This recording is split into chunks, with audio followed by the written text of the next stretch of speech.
Good morning. Carrie Falter, Reflections on Mass today.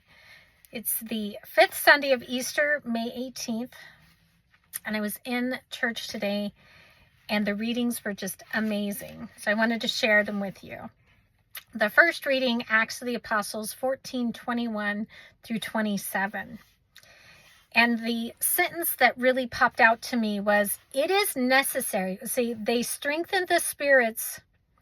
So I guess I should give you context, right? After Paul and Barnabas apparently had gone and proclaimed the good news to that city, made a considerable number of disciples, they returned to Lystra and Iconium to Antioch. And they strengthened the spirits of the disciples and exhorted them to persevere in faith, saying, "It is necessary for us to undergo many hardships to enter the kingdom of God." And I think what the difference is there with me was that it's that nobody is promised a life without hardship. And in fact, if you had no hardship, you wouldn't be strong, right? Because it is in the push and the pull of life that makes us strong and resilient. And we all admire those who are most strong and most resilient, and those have gone through even the most and hardest times. And then the other thing that struck out with me was the second reading. And then I, John, saw, and this is in Revelations 21, 1 through 5a. And then I, John, saw a new heaven and a new earth. The former heaven and the former earth had passed away, and the sea was no more. I also saw the holy city, a new Jerusalem, coming down out of heaven, and God prepared as a bride adorned for her husband. I heard a loud voice from the throne saying, "Behold, God is dwelling with the human race. He will dwell with them, and they will be his people, and God himself will always be with them as their God. He will wipe every tear from their eyes, and there shall be no more death, no mourning, wailing, or pain, for the old order has passed away."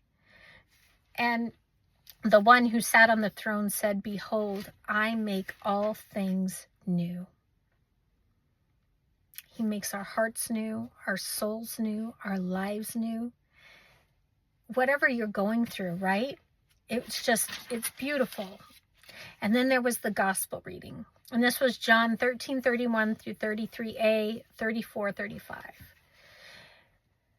When Judas had left them, Jesus said, "Now is the Son of Man glorified, and God is glorified in him." We glorify God. He is glorified through us and through our actions. If God is glorified in him, God will also glorify him in himself. And God will glorify him at once. "My children, I will be with you only a little while longer, and I give you a new commandment: love one another. As I have loved you, so you also love one another. This is how all will know that you are my disciples, if you have love for one another." That's chapter 6 in our book, Knowing God's Love.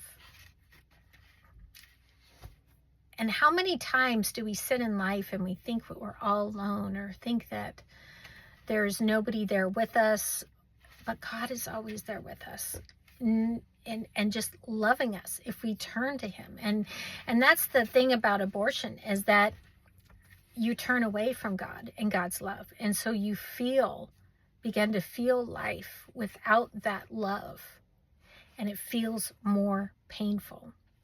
And I guess that's what spoke to me when we were going back to the second reading, in which she talked about that that the new heaven would come in and the seas would be no more. And I feel like that's what healing from abortion is like. Like God takes up the sea and the big crevice that separated you from God, and you can turn back to him. And he creates a new heaven and a new earth in you, so that you can start to live your life as glorifying him. "Behold, I make all things new." That's my message today. Hope you have a great day.